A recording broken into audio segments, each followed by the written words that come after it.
Selamat datang di channel kami, RHLG Channel.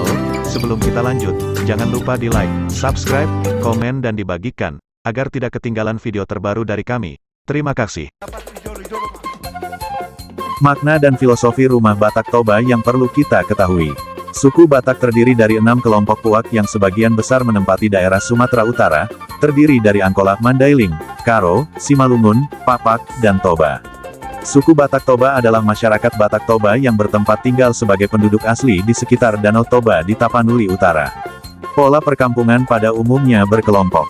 Kelompok bangunan pada suatu kampung umumnya 2 baris, yaitu barisan utara dan selatan.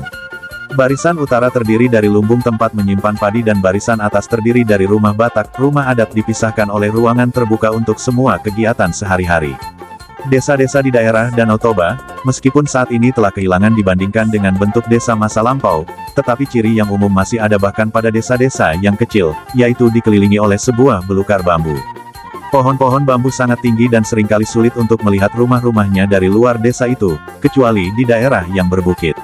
Di sekitar Balige, poros bangunan yang panjang mempunyai arah utara-selatan, sedang di daerah bukit poros bangunan yang panjang sering diorientasikan secara melintang ke arah sudut-sudut yang tepat ke lereng-lereng bukit. Di daerah Samosir, poros bangunan yang panjang diarahkan ke timur-barat. Pada mulanya huta, lumban, atau kampung itu hanya dihuni oleh satu klan atau marga dan huta itu pun dibangun oleh klan itu sendiri. Jadi sejak mulanya huta itu adalah milik bersama. Sebagaimana ciri khas orang Batak yang suka gotong royong, demikianlah mereka membangun huta. Oleh karena huta didiami oleh sekelompok orang yang semarga, maka ikatan kekeluargaan sangat erat di huta itu. Mereka secara gotong royong membangun dan memperbaiki rumah, secara bersama-sama memperbaiki pancuran tempat mandi, memperbaiki pengairan, mengerjakan ladang dan sawah, dan bersama-sama pula memetik hasilnya. Biasanya huta hanya didiami beberapa anggota keluarga yang berasal dari satu leluhur. Disebabkan oleh pertambahan penduduk, kemudian dibangunlah rumah dekat rumah leluhur atau ayah yang pertama. Demikian seterusnya bangunan rumah makin bertambah, sehingga terbentuk perkampungan yang lebih ramai.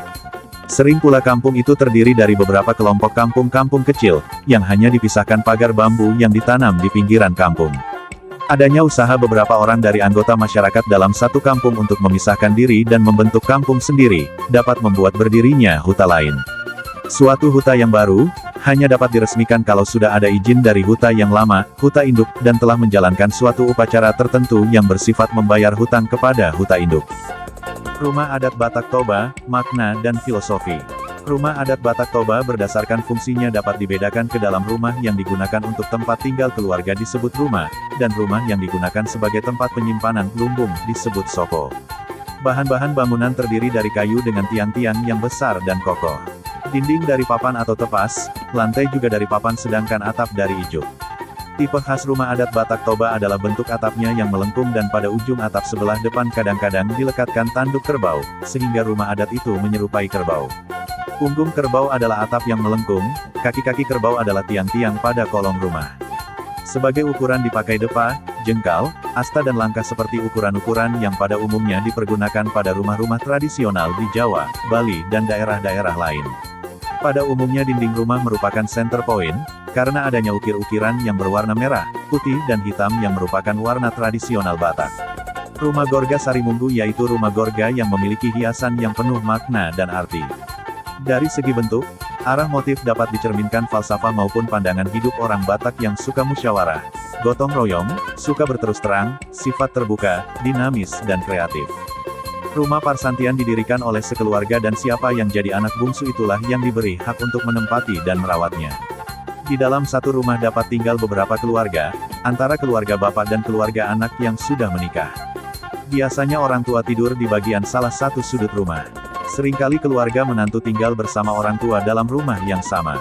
Rumah melambangkan makrokosmos dan mikrokosmos yang terdiri dari adanya tritunggal benua, yaitu, benua atas yang ditempati dewa, dilambangkan dengan atap rumah, benua tengah yang ditempati manusia, dilambangkan dengan lantai dan dinding, benua bawah sebagai tempat kematian dilambangkan dengan kolong. Pada zaman dulu, rumah bagian tengah itu tidak mempunyai kamar-kamar dan naik ke rumah harus melalui tangga dari kolong rumah, terdiri dari 5-7 buah anak tangga. Sebelum meletakkan pondasi lebih dahulu diadakan sesajen, biasanya berupa hewan, seperti kerbau atau babi. Caranya yaitu dengan meletakkan kepala binatang tersebut ke dalam lubang pondasi, juga darahnya dituang ke dalam lubang. Tujuannya supaya pemilik rumah selamat dan banyak rejeki di tempat yang baru. Ada tiang yang dekat dengan pintu, basiha pandak, yang berfungsi untuk memikul bagian atas, khususnya landasan lantai rumah dan bentuknya bulat panjang. Balok untuk menghubungkan semua tiang-tiang disebut rasang yang lebih tebal dari papan. Berfungsi untuk mempersatukan tiang-tiang depan, belakang, samping kanan dan kiri rumah dan dipegang oleh solong-solong pengganti paku.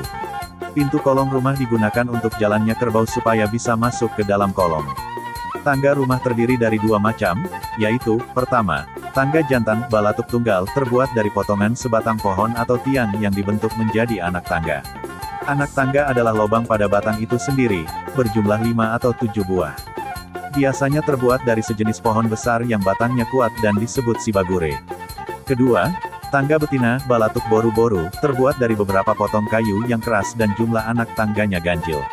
Tiang-tiang depan dan belakang rumah adat satu sama lain dihubungkan oleh papan yang agak tebal tustus parbarat menembus lubang pada tiang depan dan belakang.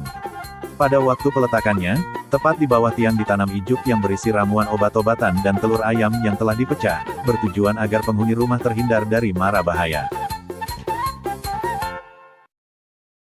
Rumah adat Batak Toba pada bagian-bagian lainnya terdapat ornamen-ornamen yang penuh dengan makna dan simbolisme, yang menggambarkan kewibawaan dan karisma. Ornamen-ornamen tersebut berupa orang yang menarik kerbau melambangkan kehidupan dan semangat kerja, ornamen-ornamen perang dan sebagainya. Teknik ragam hias terdiri dari dua cara, yaitu dengan teknik ukir teknik lukis. Untuk mengukir digunakan pisau tajam dengan alat pemukulnya, pasak-pasak dari kayu. Sedangkan teknik lukis bahannya diolah sendiri dari batu-batuan ataupun tanaga yang keras dan arang. Atap rumah terbuat dari ijuk yang terdiri dari 3 lapis. Lapisan pertama disebut tuham-tuham, satu golongan besar dari ijuk, yang disusun mulai dari jabu bona tebalnya 20 cm dan luasnya 1 tanda kali 1,5 meter persegi. Antara tuham yang satu dan dengan tuham lainnya diisi dengan ijuk agar permukaannya menjadi rata. Lapisan kedua, yaitu lalubaknya berupa ijuk yang langsung diambil dari pohon enau dan masih padat, diletakkan lapis ketiga. Setiap lapisan diikat dengan jarum yang terbuat dari bambu dengan jarak 0,5 meter. Sebelum mendirikan bangunan diadakan musyawarah terlebih dahulu. Hasil musyawarah dikonsultasikan kepada pengetua untuk memohon nasihat atau saran. Setelah diadakan musyawarah, tindakan berikutnya adalah peninjauan tempat. Apabila tempat tersebut memenuhi persyaratan, maka ditandai dengan mare-mare yakni daun pohon enau yang masih muda dan berwarna kuning, yang merupakan pertanda atau pengumuman bagi penduduk di sekitarnya bahwa tempat tersebut akan dijadikan bangunan.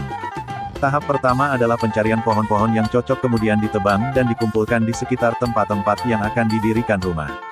Kemudian bahan-bahan tersebut ditumpuk di tempat tertentu agar terhindar dari hujan dan tidak cepat lapuk atau menjadi busuk. Dalam mendirikan suatu rumah adat biasanya memakan waktu sampai 5 tahun. Sudah barang tentu memakan biaya banyak, karena banyaknya hewan yang dikorbankan, untuk memenuhi syarat-syarat dan upacara-upacara yang diadakan, baik sebelum mendirikan bangunan upacara mengusung bunti, pada waktu mendirikan bangunan upacara parsik tiang, pada waktu memasang tiang, dan panaik uur pada waktu memasang uur, maupun pada waktu bangunan telah selesai, yaitu upacara memasuki rumah baru, mamopoi jambu, dan upacara memestakan rumah, pamestahon jabu.